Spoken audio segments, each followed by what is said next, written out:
Part of the fun of today's movie is just when you think you know where it's going, you're wrong because it keeps you guessing every single step of the way. Howdy, I'm Jeff Goldsmith, the publisher of Backstory and the host of the Q&A. My agenda is simple. Each week I plan to bring you in-depth insights into the creative process of storytelling. Folks, I gotta say, I am without a doubt pleased that we were able to pull this episode off because today we're going to talk about the new film Antebellum, and I really love this film, and I was quite pleased to have with me the co-writers and co-directors Gerard Bush and Christopher Renz. And these guys are extremely talented, as you'll hear, and they're really thoughtful about their approach to how to make this movie work because it is a very complicated work, without a doubt. But they did it in a way that is, I don't want to say simplified, but they took tough concepts and made them without a doubt digestible, but also mysterious to the point that you really have to pay attention to see where it's going. So I couldn't be happier that we were able to discuss the film, and there's a lot to talk about, so I know you'll dig this episode. And speaking of things to dig, I hope you check out Backstory Magazine over at backstory.net. It is, of course, completely easy to keep a film magazine going during the pandemic, so, if you don't have time to visit us, don't worry about it. But if you do, it would be really nice of you to check out our free issue. You could test drive us. You could even subscribe to Backstory Magazine to support us. And I'm going to give you a coupon code SAVE5. That's SAVE and the number 5 over at backstory.net. That will save you $5 off a subscription. And, with your 1-year subscription, you get into our archive in which you could see the last, the last 10 or 15 magazines that we've done, and we're trying to restore the rest of our archive, so we're going to keep restoring issues as well. And, of course, you get to see the new issues, and we have issue 42 coming out soon, and there's going to be a lot of great stuff in it. It was our long-delayed pandemic issue. Like I said, totally easy to run a film magazine during the pandemic. Anyhow, your support would mean a lot to us, so thanks for considering supporting us over at backstory.net. As always, you can read us on a desktop or laptop or via our iPad app. And your Backstory.net subscription would give you login credentials that would get you into both. So thanks for considering supporting my passion project. But now, without any further ado, it is my absolute honor to get into this Q&A with co-writer, co-directors Gerard Bush and Christopher Renz about their latest film, Antebellum. Okay, well, Chris and Gerard, it's great to have you guys. I absolutely loved your film. So thanks for being with us today.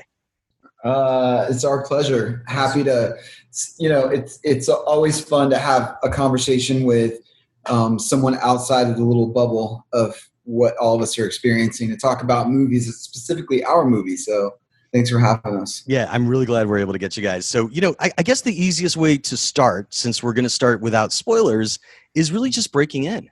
Tell me your past. Did you guys study this in school? And how'd you meet? Well, no, we didn't study it in school. I can only speak for myself because we're, two individual people whose journeys intersected. But I always had a fanatical passion for movies. But growing up in Houston, Texas, it did not seem to be a plausible road to pursue. And that's not because my parents were in any way discouraging of any of my dreams. It was just, I think they are much more pragmatic than an artistic kid like myself. Like, I would have to find something to do where I could make a living, support myself, and use my creative talents in a way that felt productive to them. So when I was in Miami, and this was in 2008, I was really in the advertising marketing side of things. And when Christopher and I met each other, our connection was pretty instantaneous. I thought he was a really interesting, cool, quiet, but very, very smart guy. And as we got to know each other, I think it was like the third or fourth time that we were hanging out, and I had this idea about a short story around aliens, but it was a really complex story about these aliens, and we were talking about it at the beach, and then Christopher said, "Oh, we should go back and write it."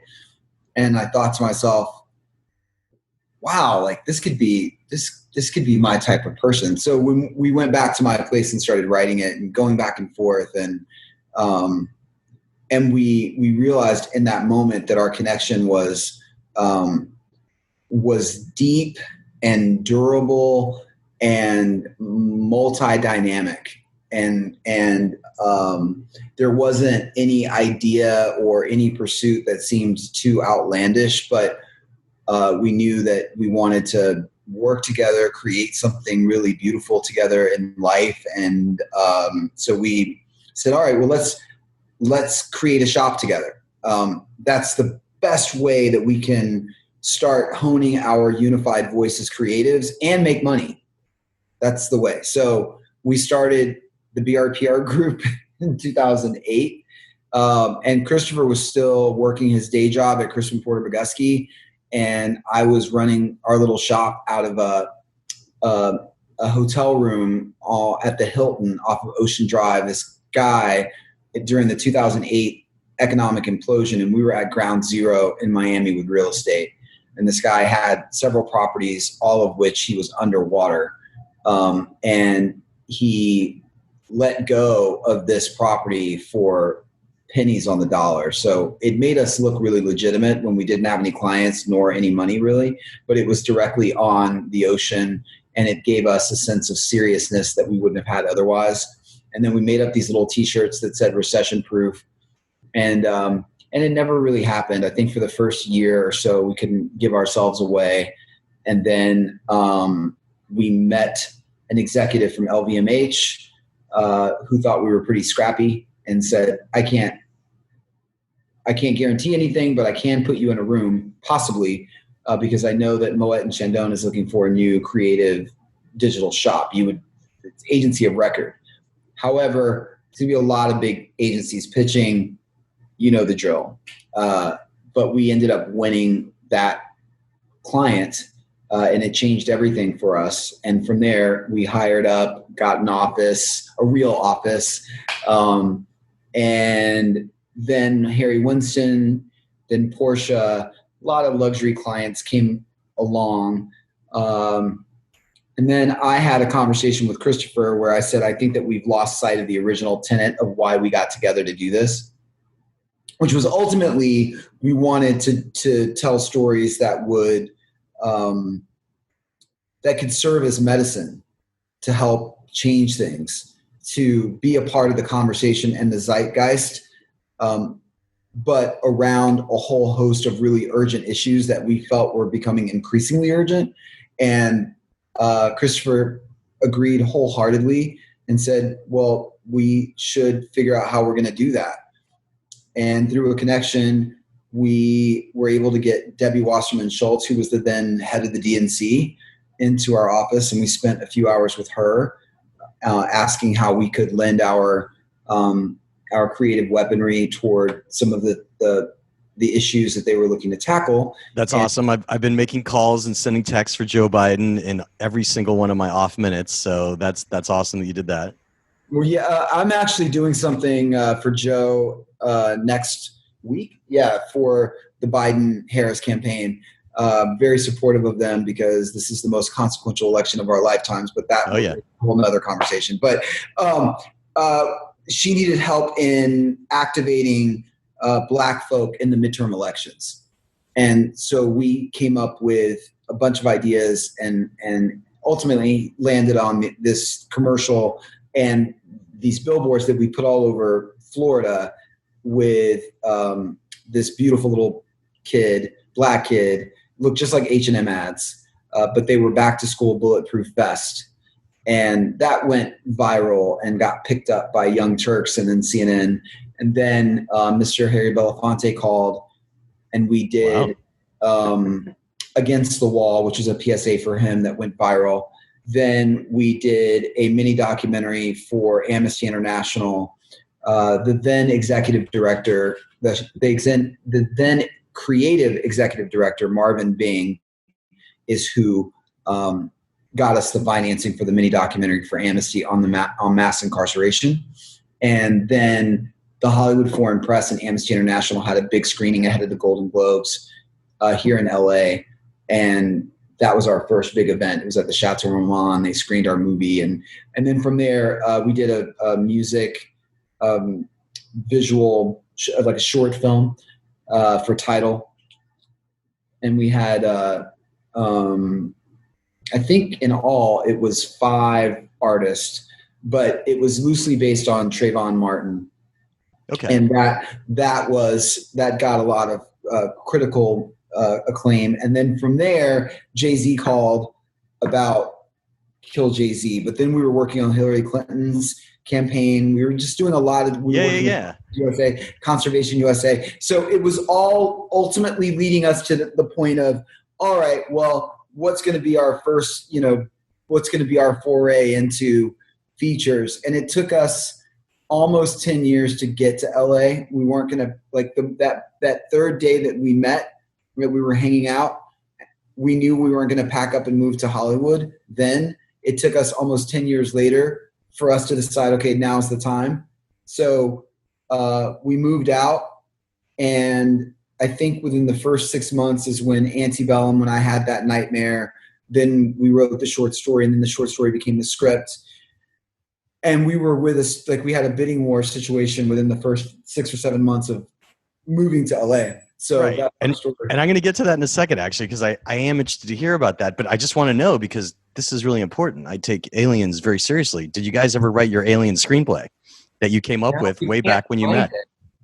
We can't find it. We can't remember exactly what it was about. We searched for it. I bet it's one of those things where we think it's genius, and then if we were to read it today, it would be terrible.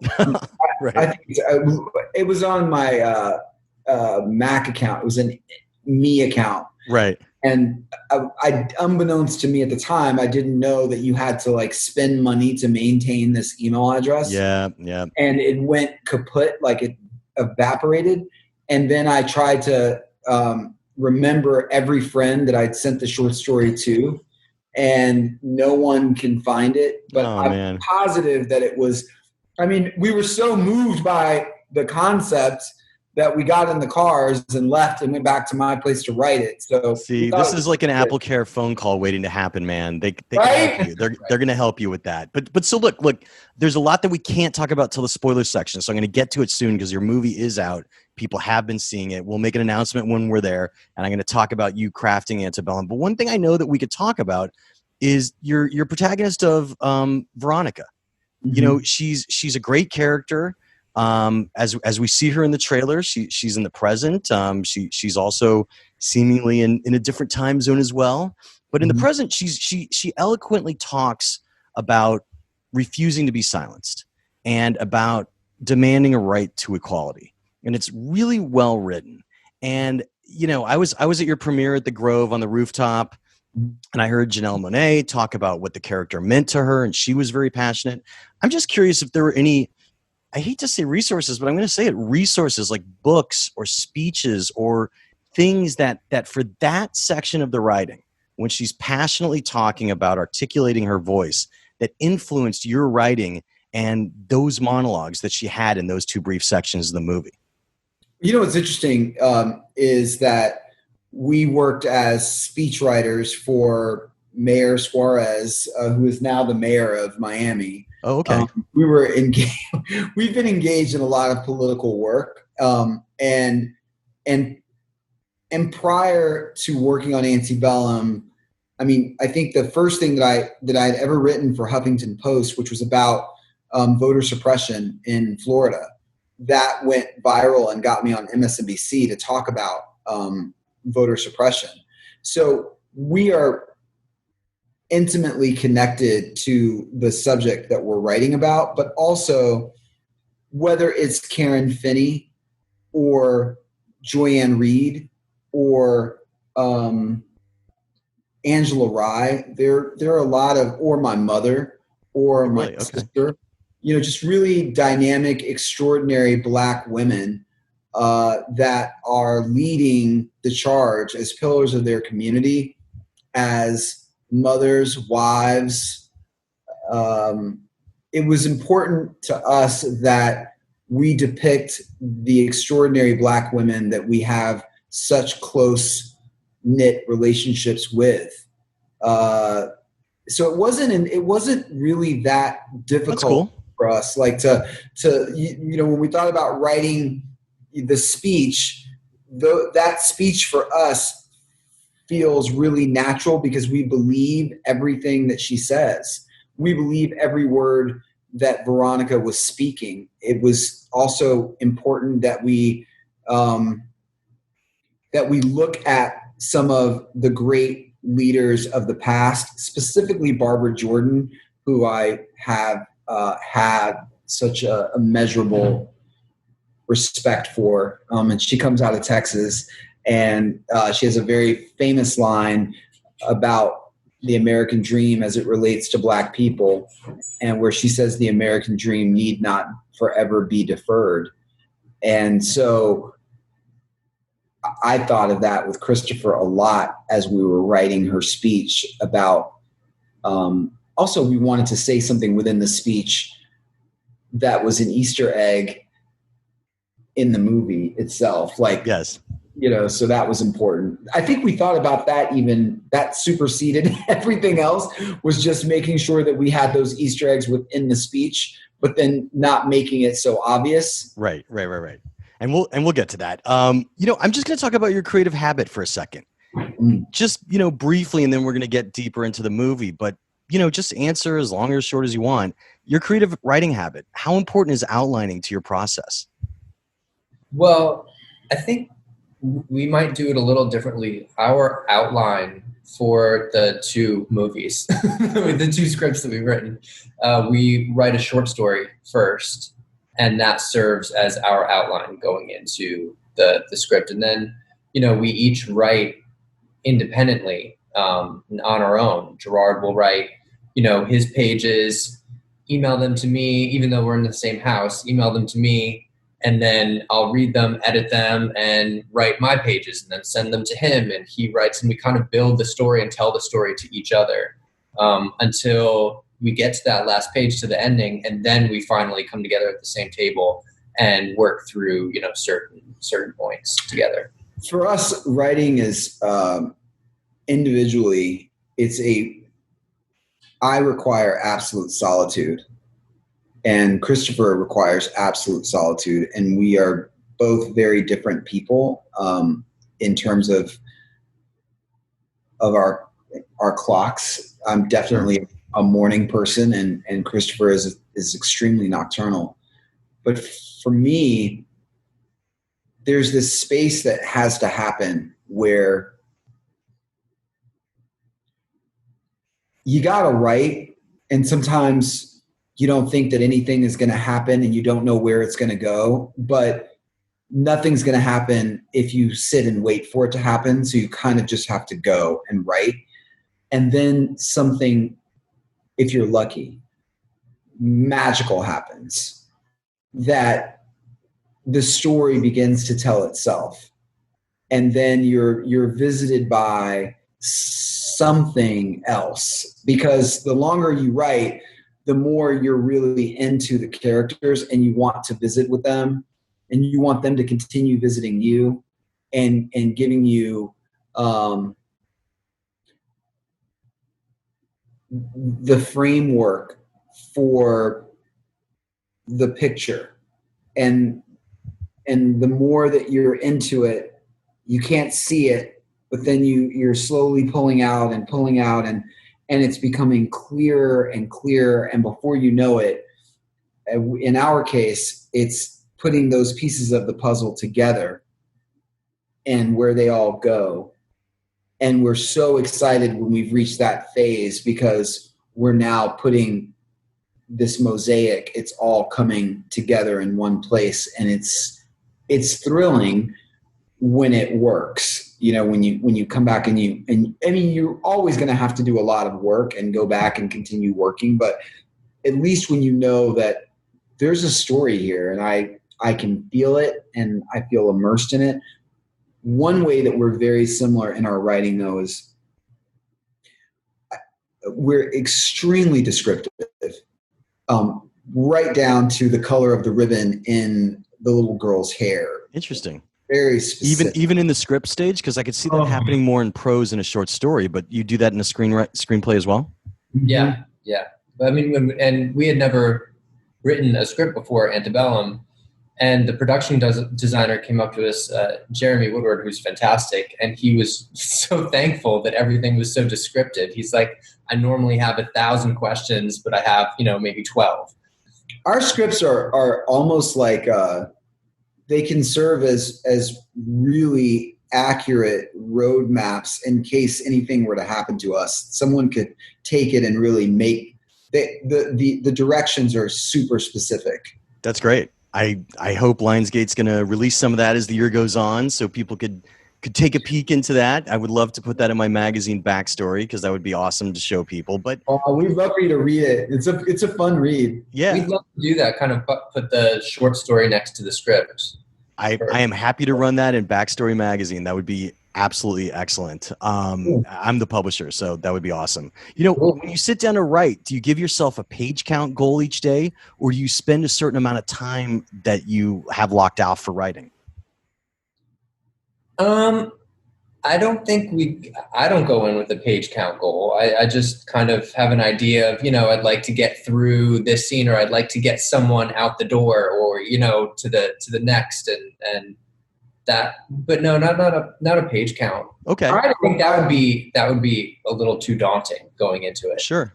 I don't feel successful with the day done if that's where Christopher and I differ. Like, I need to say that I got 5 pages done. Do you know what I mean? Like, that I got far enough into it, because I do the math in my head, and I'm terrible at math, by the way, but like I do the math in my head, and I think, well, to Christopher's point, if I thought about the entirety of the script, I would become so overwhelmed I would do nothing. But if I can look and say, okay, today we need 5 pages. Like, I got to get these, because it's also a discipline. At the end of at the end of the day, writing a script, writing period, requires discipline. It just doesn't just happen. Just sit and do it.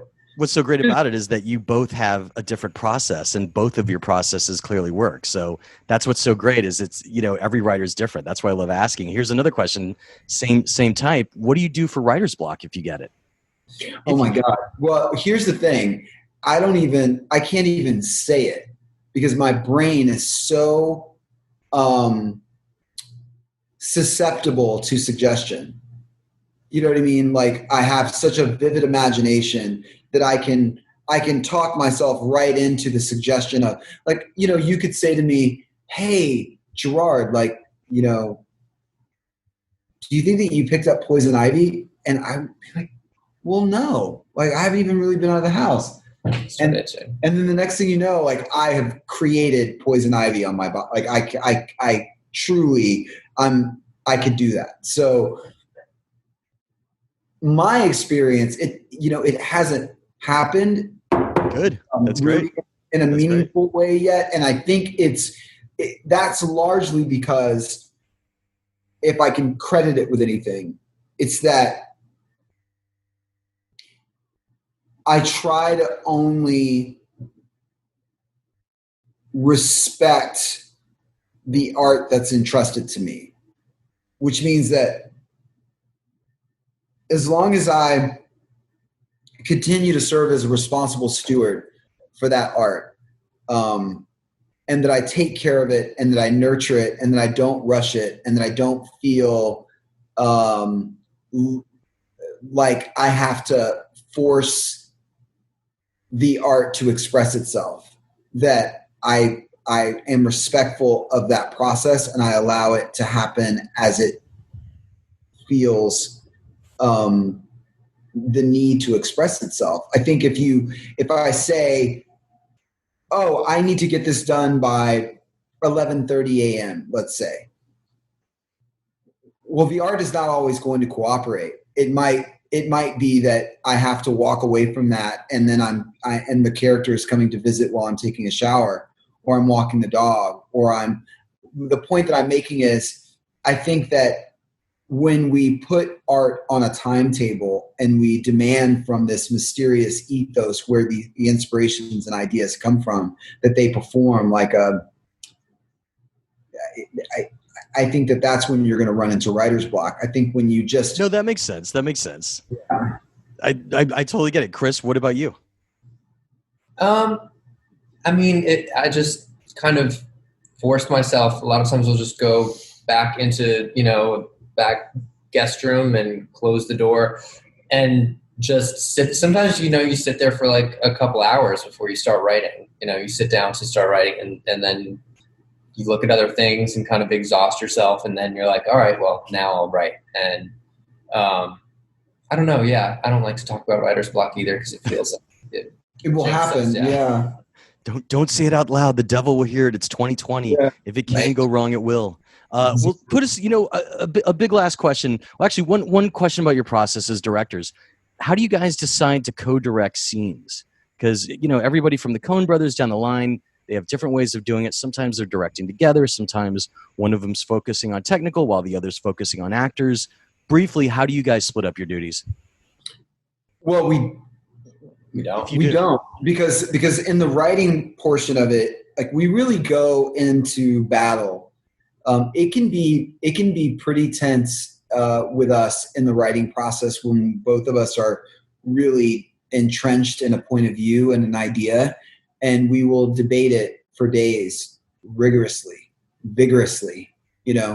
So by the time that we're on set, because we understand just from all the work that we did prior and in shorts and PSA work, that even on those small sets at that time, they were small in comparison to a big movie set, you can get easily divided by your crew. And so you really need to have a unified stance on everything as it relates to your movie.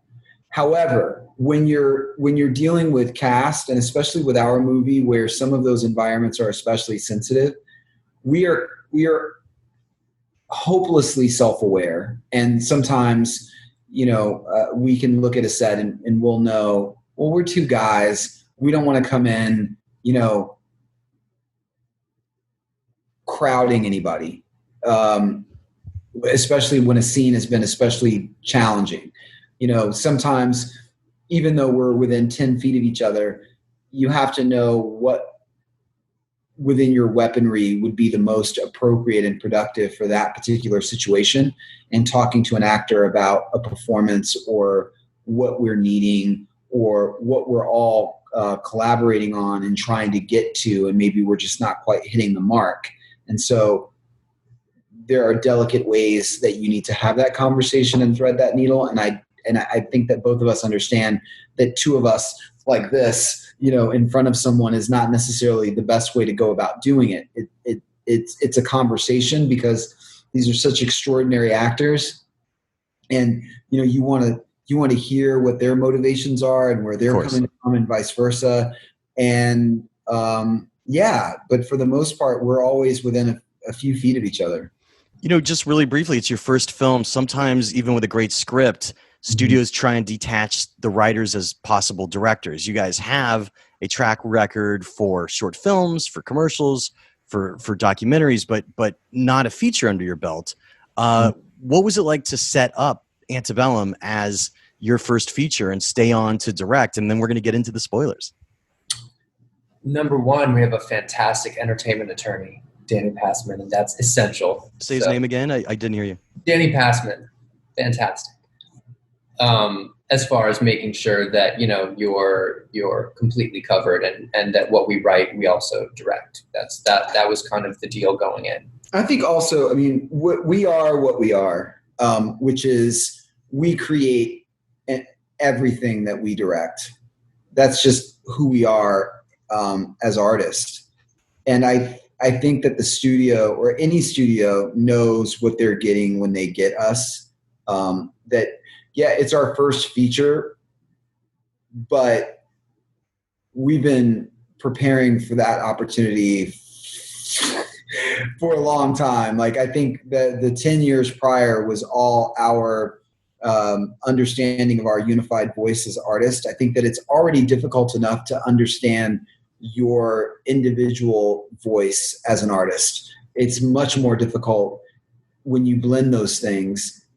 it's rare. I mean, most of the time you see it in a band, where one person plays the bass and another plays the guitar and one plays the drum, and one's the lead singer. With us, it's the two of us kind of doing everything from script to screen.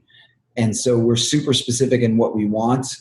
Our way of making stuff, I think that people, once we have, I would say 2 or 3 films, we have a TV show that's already in development, under our belt, it'll be pretty clear to people that before one word comes out of an actor's mouth, you'll just know by looking at it that it's our stuff.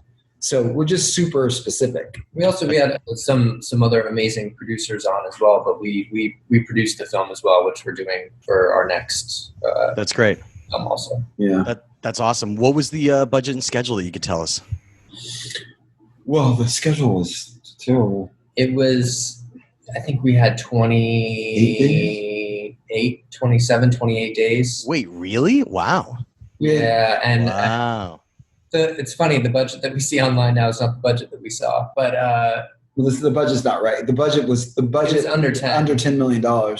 Wow, you guys did a lot with under 10 in 28 days. And we That's appreciate amazing. saying that. Yeah, because we had no days. You made it look beautiful. And it's like I knew going in that it had the possibility to be low budget, but you did what genre low budget directors do well, which is you use landscape and setting to increase the production value.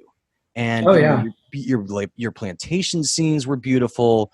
All the Civil War reenactment stuff looked just amazing. I mean, you guys knocked it out of the park on those two elements, like especially knowing 28 days. I mean, I'm actually in shock on that. And the whole reenactment was one day. Yeah, it was. Yeah. We were also, thank you so much. We were also really blessed that we didn't have one rain day in southern Louisiana. That's true. It was a miracle of God, because we were prepared for that. We weren't prepared. We didn't know what we were going to do. Right. But we just assumed that was going to happen, and it didn't. So it was a difficult place to shoot. The mosquitoes are Jurassic and aggressive, and it's hot as Hades. But look, we wanted to create something that felt sweeping and epic, and oftentimes you'll find filmmakers making the mistake of shooting really claustrophobic scenes and spending far too much time, in rooms and houses, and that I think that those scenes, they have their place, but I think that you have to be really careful when you have limited resources in making sure that your film still feel. Look, it might be that that's what your story calls for, that it should feel claustrophobic, and it's quite deliberate in the. Of course. But I know what you're saying. Yeah, we knew we had to do a lot with a little. Exactly. All right. Well, so podcast listeners, YouTube watchers, Zoomcast watchers, whatever you all want to call yourselves, but obviously this has always, been a podcast until the pandemic, and we're now putting it on YouTube as well. Press pause if you have not seen Antebellum and go find a way to see it, because we are going to start talking about all the spoilers, but don't let the movie be ruined for you by us. Press pause. You could get Antebellum through anywhere you could see movies online. It's also playing at various drive-ins around the nation, so you have a lot of different ways to see it. So make sure to go watch Antebellum, and we're going to get into the spoilers. I think a nice way to ease into it, just talking on a literature level, we're tracking a protagonist who is in a plantation in the first act, and second act is mysteriously in contemporary times, right? And that kind of, when I saw the trailer, reminded me of almost an iteration of Octavia Butler's Kindred to an extent.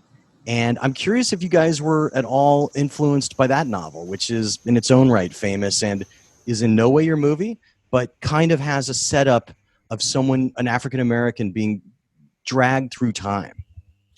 No, and we think Octavia is brilliant. It just the movie was really entirely based on a horrific nightmare that I had. Tell us about it. The nightmare happened in October of 2017, and it was shortly after we moved to Los Angeles, and less than a year after my father suddenly passed. And Sorry to hear that. Thank you. but I had some real issues processing his death. And this nightmare, it was the first, I categorized it as a nightmare because it's the only way that I could accurately articulate what that experience felt like. My eyes were closed. It was nighttime, but I've never had a dream where it wasn't first person, and it, you know, it wasn't entirely from my perspective, or that I was taking on the experience of the person. Whereas with this particular nightmare, I was observing this woman, Eden, who I later learned was the same woman as Veronica. And the nightmare, as I experienced it, is almost to the letter what you see on screen. So, you know, for us, it never, you know, it was, we had to hold our tongues when people would watch the trailer because they hadn't seen the movie, and they would assume that it had something to do with Octavia's book, and it didn't, Right. and it doesn't.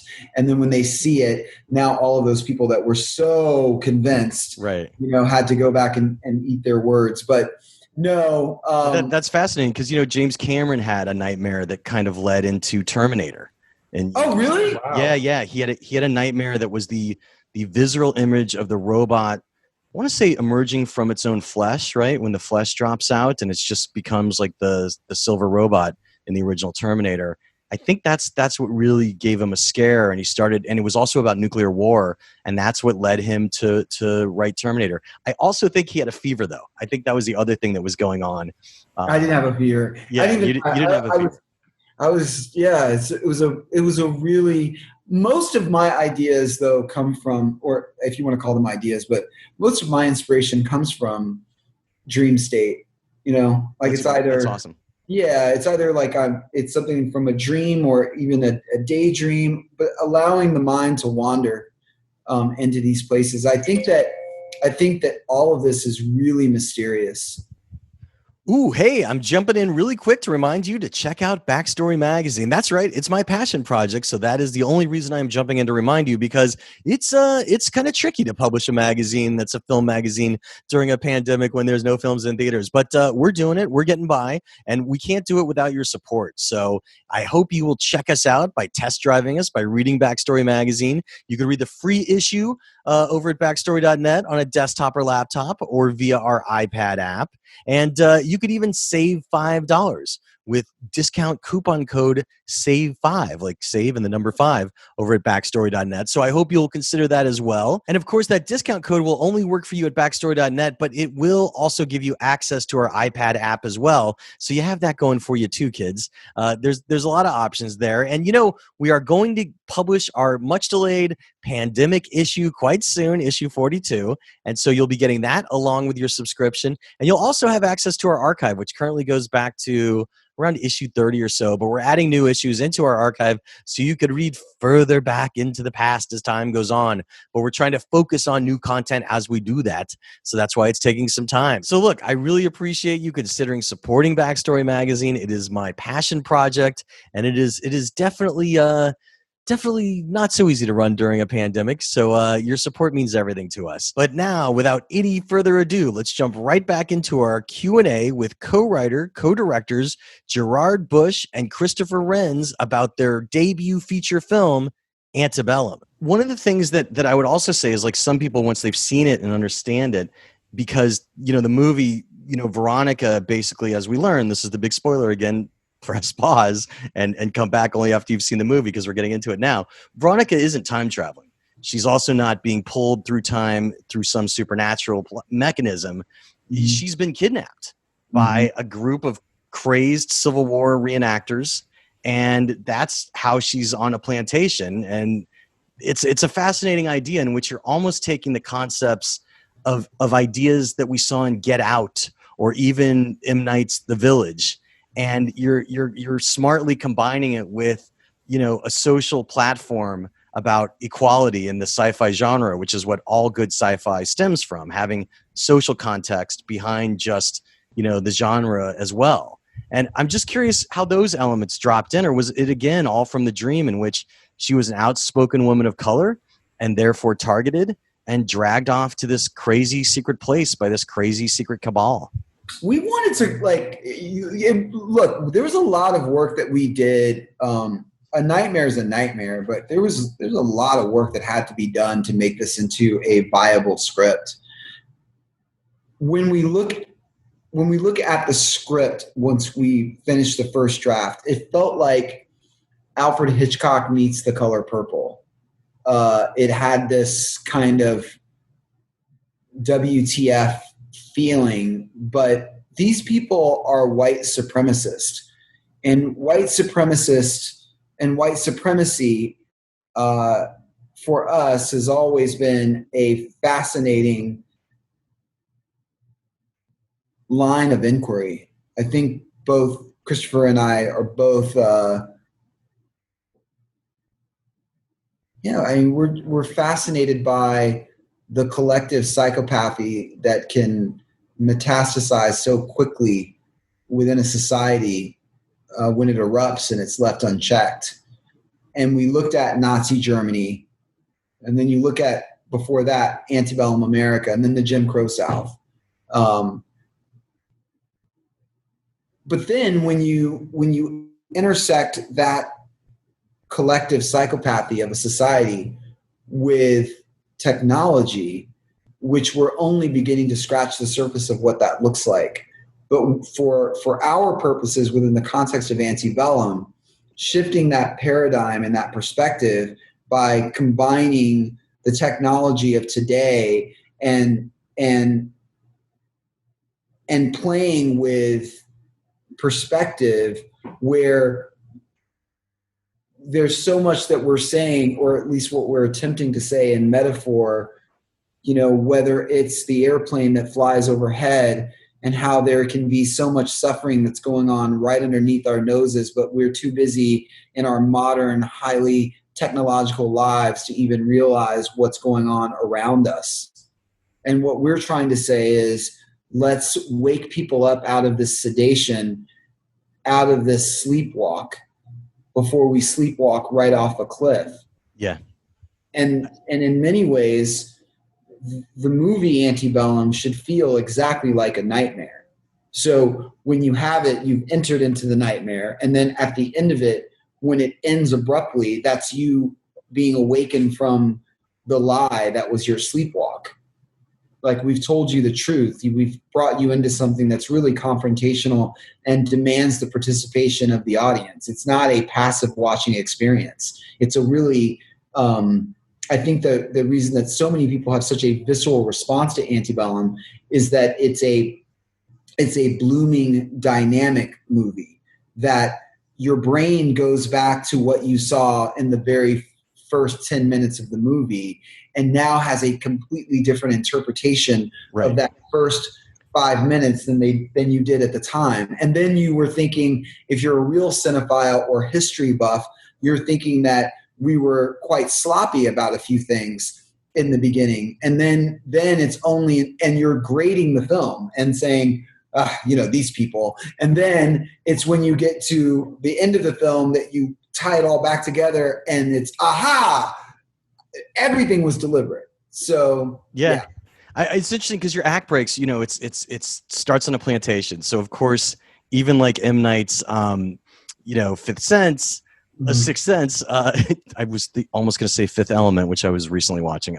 Sixth Sense. There were development executives when the script went out that read the first 20, 30 pages. They didn't even know about the twist. They're like, it's a story about a little boy and his psychiatrist. Like, I don't need this. Here, you have this problem in which your act breaks are so distinct, in which it starts in Plantation South, allegedly. Then you're totally toying with your audience in the greatest way when it's in contemporary times. You have this ingenious transition where, she's rolling over on her pillow and her bed sheets are taking us to the present. And then you're kind of saying, like, well, what is going on here? Was it a dream she had? Like, maybe the dream you had. And then she goes for a night out with the girls. And like, I could see some development executives being like, yeah, this isn't for me. I don't understand it. But I'm curious if there was ever any hesitation to get into your act breaks earlier and split things up a bit more, because obviously when she has the visitation from the characters from the first act, in modern times, it's a hint that there's more that's going on? Or was it always a plan that it was going to be these three distinct periods in time in which it's plantation, then it's the quote unquote modern times, and then you're back on the plantation again as basically your 3 act breaks? Yeah, I mean, from the first version of the script, it was broken up into those distinct 3 acts. You know, throughout the process, there are a lot of requests, a lot of exercises that you go through. But we felt that was how we wanted to tell the story. We felt that's how the transitions were most had the most impact, and we fought to keep it that way. And I think toward the end, everyone was in agreement that did have the most impact. At that point, we were kind of, through the entire process, we were designing it for the theater, for a communal experience and those moments in the theater of realization. Yeah. And we felt this structure kind of worked the best. Well, I got to tell you, I saw it at your premiere on the Grove rooftop, and I brought my 13-year-old son. And the moment in the movie where the cell phone rings, I am sure would have gone off like gangbusters in a packed house. But I got to tell you, just watching it in our car at the drive-in, it was fantastic. Because we both looked at each other, even though it's like, that's not our actual phone sounds. We're like, why is there a different ringtone happening in this car? The mix on the soundtrack, even just broadcast via radio to our car speakers, which is how it worked that night. It was brilliant. So, I mean, that was like another great moment that, is exactly what you're talking about, a moment of realization for the audience. I'm curious, on the girls' night out, it's a moment when you're really you're leading the audience on, because at this point we've seen visitation by the young girl. We've seen, tropes of Jenna Malone's Elizabeth character, and we're not sure why she's in the present or how she got there. But the girls' night out, it shows systemic racism because the concierge really isn't interested in helping her get a table at this restaurant once they get there. By the way, the concierge is in the plantation. She's at the dining hall with Elizabeth. Really? Okay. That I did not notice. Kind of. Okay. Well, so, but also, like, they get a bad table, and then at the restaurant, her friend advocates for a better table. How much time did you decide to have for girls' night out? Because it's a fun way to toy with the audience. I think you did it for the appropriate amount of time. I think 30 seconds to a minute longer would have overstayed its welcome, because they're just girls having drinks, ordering dinner. What did those scenes mean to you, and what was the challenge of getting that kind of flowing right? Well, go ahead. Well, I think that, because we reintroduce Elizabeth right kind of toward the beginning of the second act, everyone is suspicious. And right before that kidnapping moment happened, we wanted to fall a little bit more into like just her life, the characters, kind of your guard drops a little bit before that moment of the kidnapping. But we also wanted to, highlight Dawn's character, who is the opposite of folks who have to, utilize this coping persona. There's no coping persona for Dawn. We wanted to show both ends of it, that she's living in her full power. We wanted to show these strong women all together, and have that moment. It was also much needed comedy for your movie, because the way she got that table was brilliant. It's also, I think that looking at Veronica's life and the wholeness of her life as a fully developed human, with a husband and a daughter and girlfriends who love her and a community that relies upon her. Sure. I suspect that it makes her brutal kidnapping and enslavement all the more horrific. Yeah. So, yeah. Sorry, go on. No, yeah. So what would you say would be the end game for this cabal of racists? Like, do you think that there's other strange camps like this, or? I don't think I think that the camps are. I think describing it in that way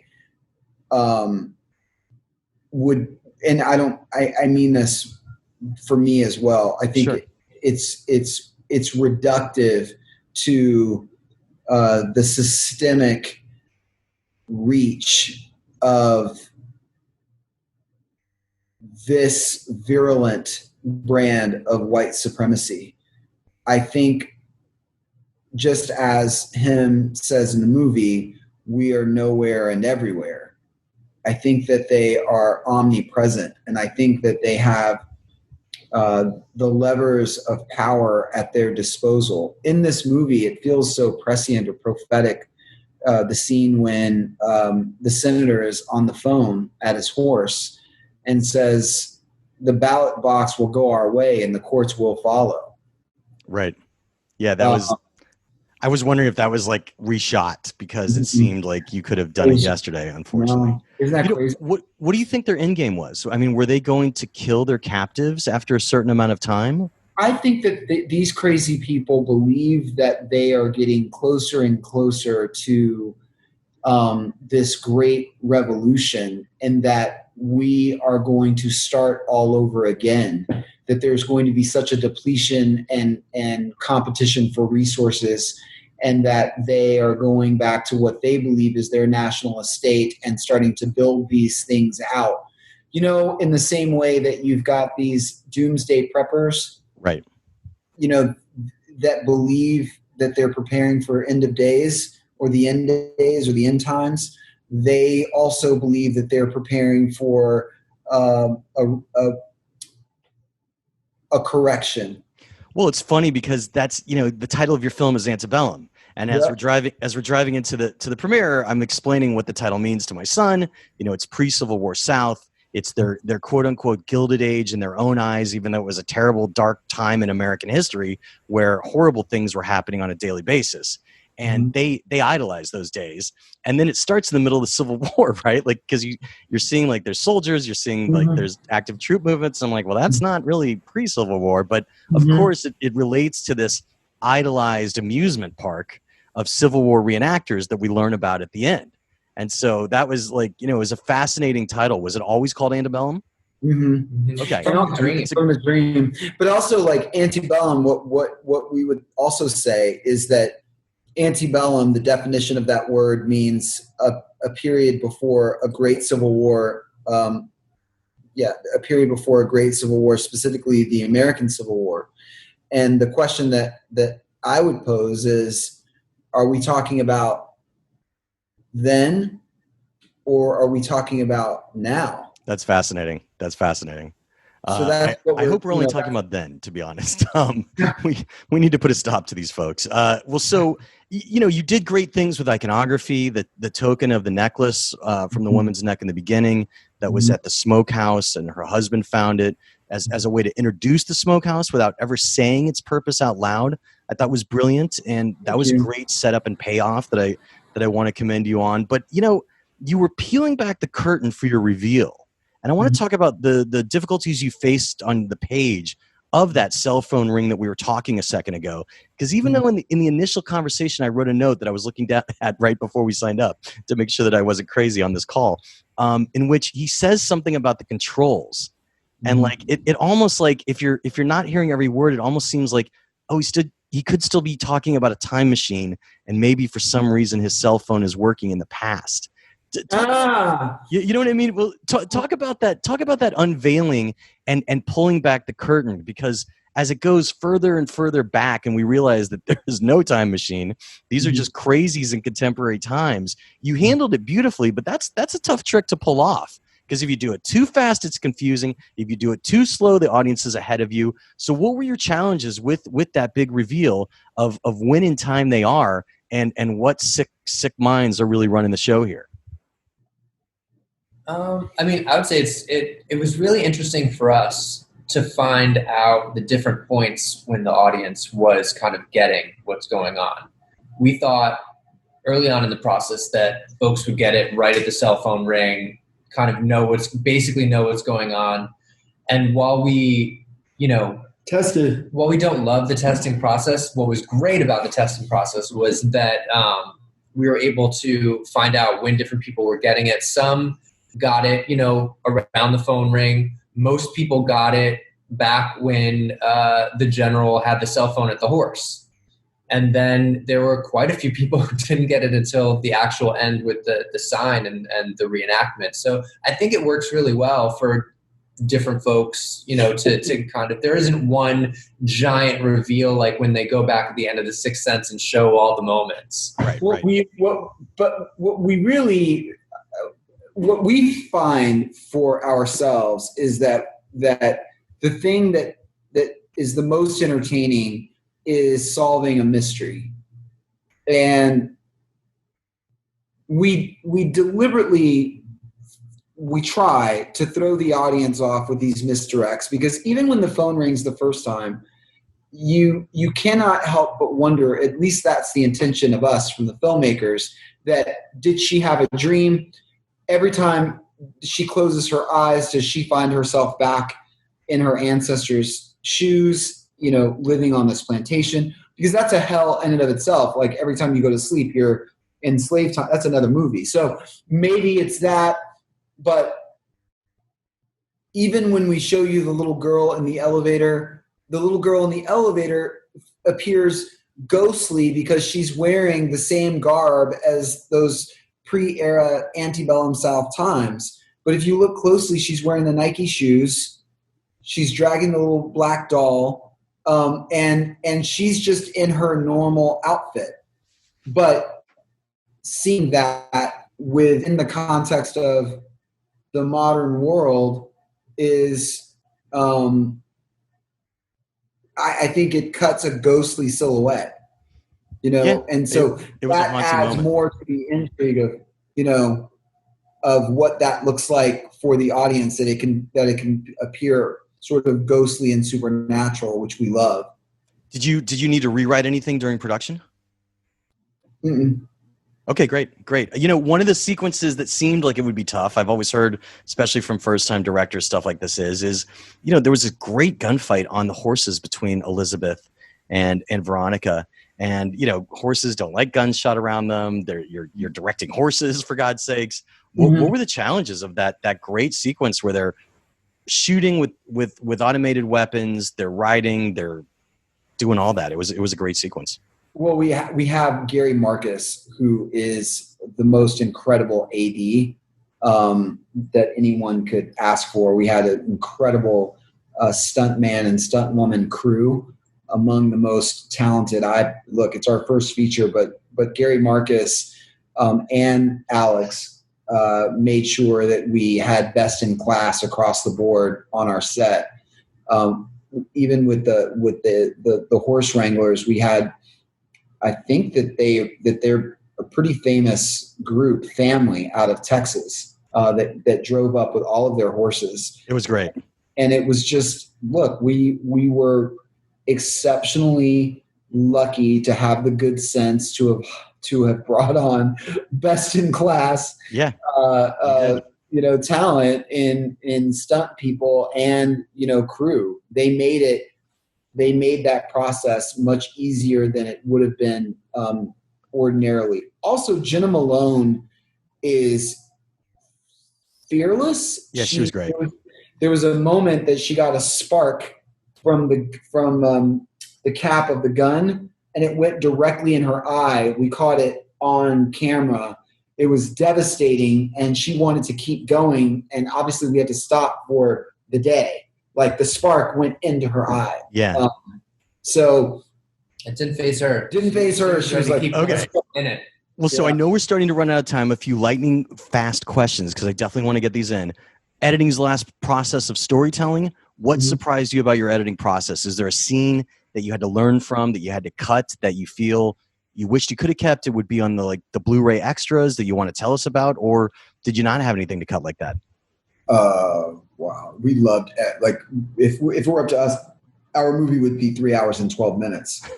There will be some extra scenes on the when you go to purchase the. Okay, but nothing huge you want to tell us about. Nothing like that was. There are two incredible scenes that will make a big difference to the audience. That you'll just they'll have to discover on their own. Okay. Movie. But there are two scenes in particular that really, I don't know. I think that it I can't wait to see him. Yeah. I'm excited for it. So, there's an end coda, and I could see this as being a exposition issue. in which people are curious, like, did just she get away by riding her horse out of the park, or did everyone else end up okay? I could see you end it the way that it kind of cuts to black when she does get out of the park, and that having been a reshoot, or was it a part of your original shoot? By the way, it still totally works, because those are the kind of questions audiences would have. I'm just curious if it was something that needed to be added. No, we shot all of that, like where the FBI and all of that was a part of the original shoot. We didn't want too much in the way of exposition. What was really important for us is that we left the audience with some questions where they felt like, oh my God, like what?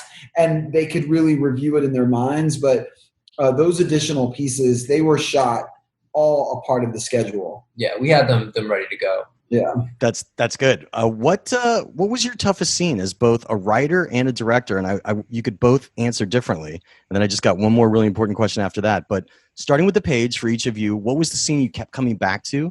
You kept sweating, and how did you creatively rise to the challenge of overcoming it? And then the same thing as a director. So Chris, starting with you. I think the scene writing. Probably the scene in the cabin between Julia and Daniel, making sure that kind of shifted at the right time. And that you did believe that there was a glimmer of hope that he could help her get out. And then, it was difficult. Janelle did such an incredible job in that scene where she's branded in the cabin, but that was a difficult scene. That was one of the first scenes that we shot. This was one of my son's first exposures. He's 13 to slavery on the screen. And on that scene, he was like, I don't get it. He's like, they brand animals. Why are they using a brand on her? And he had studied, he's 13, so he's 8th grade. They had studied the Civil War and slavery, and he was fully aware, but they had not, for that age group, gotten into the gore and viscera of the violence against slaves. And it was, it was really eye-opening for him. He was like in shock when I explained to him, like during that scene, here's why.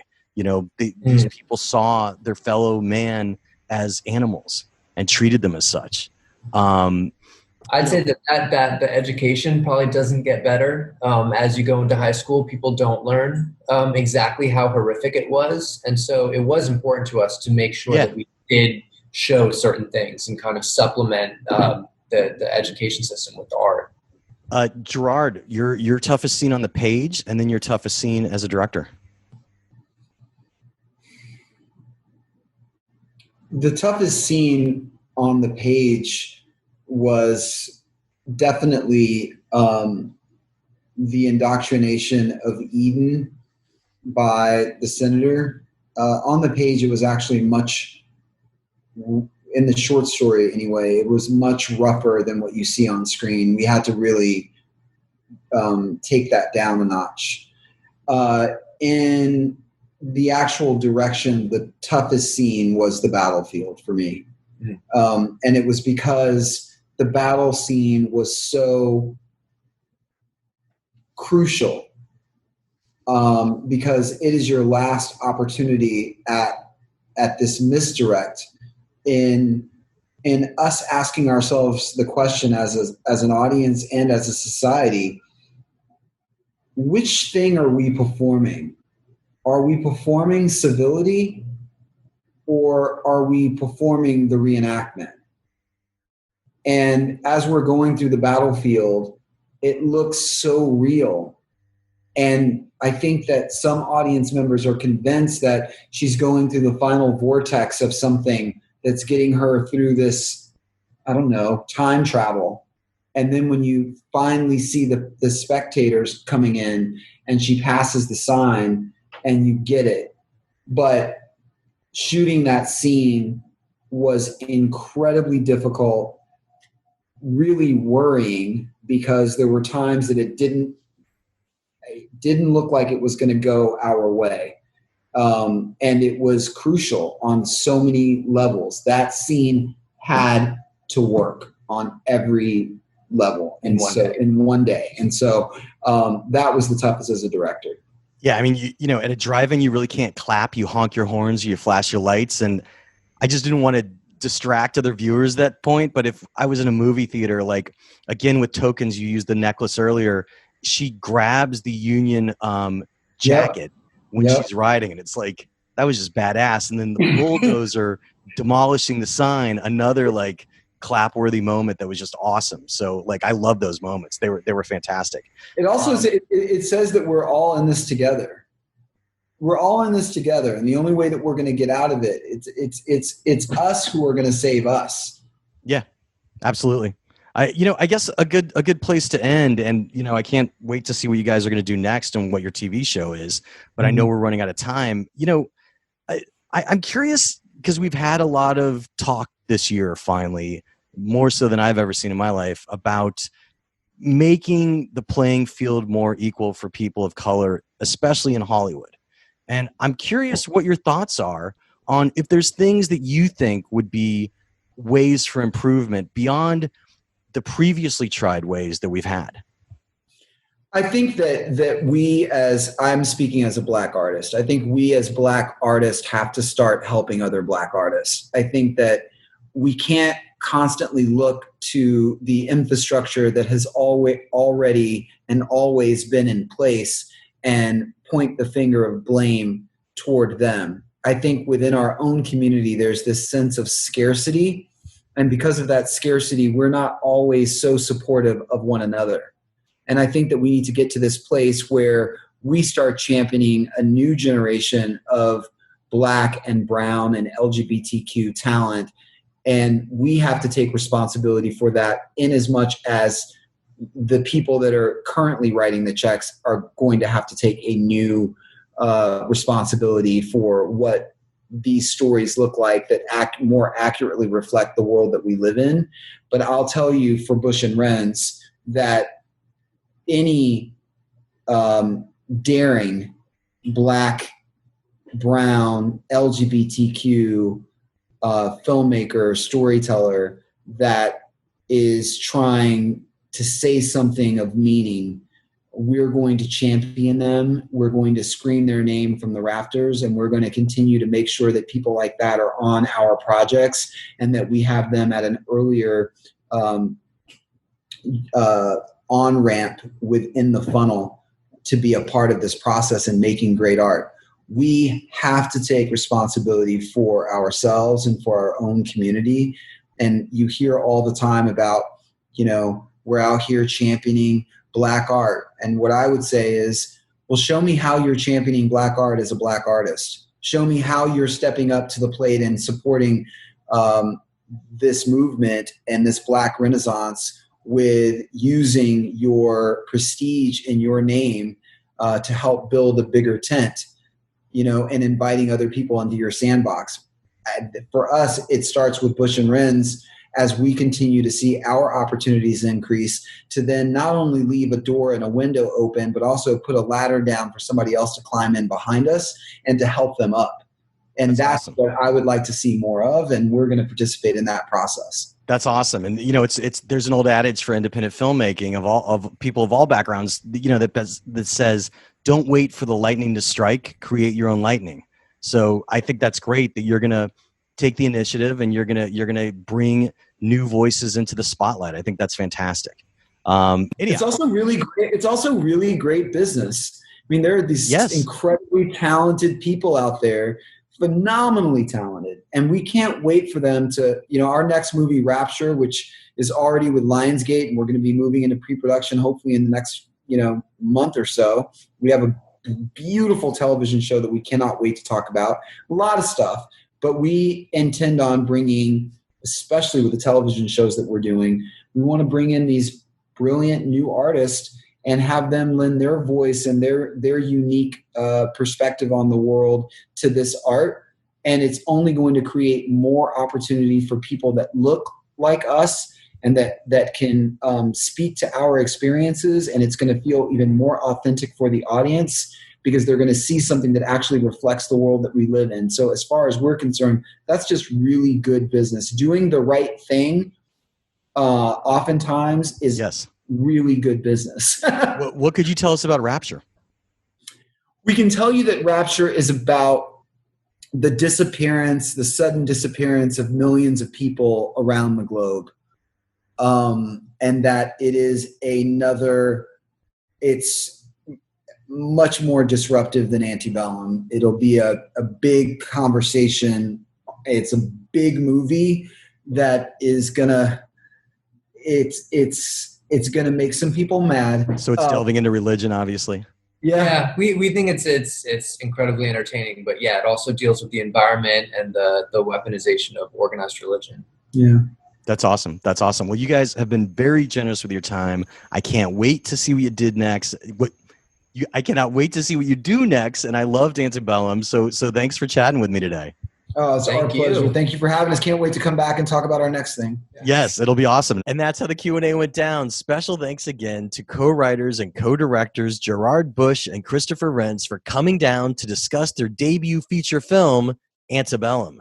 And folks, you could see Antebellum anywhere you could rent it, so make sure to go take a look because it's definitely a film that I know you'll dig. Anyhow, while you're surfing around online, I hope you also check out Backstory Magazine over at backstory.net. That's right, it's my passion project. It's a challenge to keep doing it during the pandemic, but we're doing okay with it. We're doing okay with it. You could use discount code SAVE5, that's the word save, the number 5, to save $5 off a subscription for a year. And you could read us on a desktop, laptop, or on an iPad. So you've got plenty of options, and I thank you for considering subscribing. Of course, as a subscriber, you also get access to our archive, which gives you, I think, all the way back to issue 30, and we're adding new issues to it all the time, but we're focusing on new content, so that's important as well. But look, it's my passion project, so thanks for considering becoming a subscriber. The Q&A with Jeff Goldsmith podcast is a copyright of Unlikely Films Incorporated in 2020. All rights reserved. If you want to reach out to me on Twitter, you could always find me as Yo Goldsmith. Same on Instagram, actually. I'm Jeff Goldsmith, the publisher of Backstory and the host of the Q&A, thanking you for tuning in and telling you to stay out of trouble. Till next week.